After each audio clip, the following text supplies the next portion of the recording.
પોલીસનો તો જેન્યુઅન પ્રશ્ન છે કે ભાઈ એમના જોડે બળ નથી પૂરતું, તો એ બળ નથી તો એ રીતે કોઈ રિયાયત ઉપરી અધિકારી આપે કે ના આપે? આ તો જસ્ટ સામાન્ય પ્રશ્ન પૂછે અને ઘણી વખત બહુ દયા આવે છે પણ નોકરી તો નોકરી છે, કરવી તો પડશે.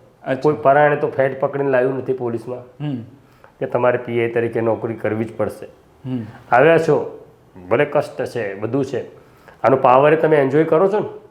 ઓકે, તો પાવર એન્જોય કરો છો તો કામ તો કરવું પડશે ને. અને જ્યારે કામ કરવાનું આવે ત્યારે ફોર્સ ઓછો છે અને માણસો નથી, એ બહાનું નહીં ચાલે. એ વાત સાચી હોવા છતાં નહીં ચાલે.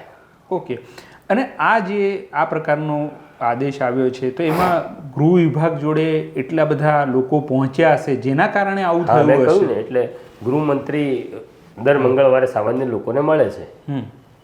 આટલા બધા લોકો અહીંયા પહોંચે છે સચિવાલય. એનો અર્થ એવો છે કે નીચે પોલીસના અધિકારીઓ સાંભળતા નથી. જિલ્લામાં એસપીએ સાંભળવાનું છે અને શહેરમાં કમિશનરે સાંભળવાનું છે જો ન્યાય નથી મળતો લોકોને. તો એ વ્યવસ્થા તૂટી પડી છે. ત્યારે લોકો નહીં તો કોને સચિવાલયની ટિકિટ પરવડે? ગાંધીનગરની ટિકિટ અને દિવસ બગાડવો કોને પરવડે?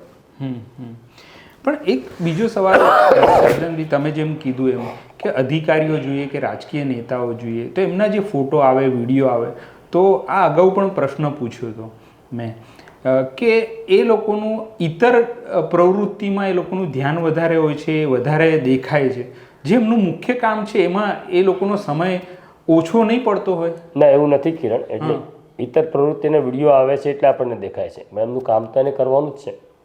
મારી જાણકારી એવી છે કે બુધવારનો દિવસ, જેમ મંગળવારનો દિવસ ગૃહમંત્રીએ લોકોને મળવાનો રાખ્યો છે, બુધવારનો દિવસ એમણે એવું રાખ્યું છે કે ફાઇલના નિકાલ સિવાય કોઈ કામ નહીં કરવાનું ઓફિસમાં. ઓકે. તો દરેક મંત્રીઓ આવું કરતા જ હશે. એટલે આપણને એવું લાગે કે ક્યાંક કોઈ મંત્રી રિબિન કાપે છે, ક્યાંક કોઈ ટિકટોક કરે છે, ક્યાંક કોઈનો પોડકાસ્ટ, તો ઓફિસનું કામ ક્યારે કરતા હશે? તો એ લોકો કરતા જ હોય છે.